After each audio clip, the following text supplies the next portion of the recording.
কোনো একদিন একটা মানুষ আমাকে বলেছিল যে আপনাকে ছাড়া আমি বাঁচবো না, আমি যতদিন বেঁচে থাকবো আপনার সাথেই থাকবো, আমি আপনাকে নিয়েই বেঁচে থাকতে চাই। আর আমি যদি কোনোদিন কারো হই তাহলে আপনারই হব।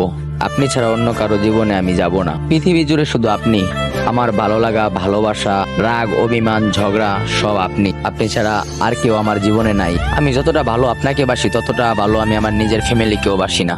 তো তার এই কথাগুলো শুনে অনেক শান্তি পাইছিলাম, প্রশান্তি লাগছিল মনের ভিতরে। নিজেকে মনে হয়েছিল মহারাজা, যে মনের মতো একজন রানী পেয়েছি। কিন্তু ওই রানী একদিন আমাকে ছেড়ে চলে গেছে। হঠাৎ করে কিছুদিন তার সাথে যোগাযোগ নাই, ফোন দেই তাকে পাই না। অনেকদিন পরে সে অন্য একটা নম্বর দিয়ে ফোন দিয়েছিল। তো আমি তাকে জিজ্ঞেস করলাম, এতদিন কইছিলা, হারাই গেছিলা নাকি? সে বলল, হ্যাঁ হারাই গেছি।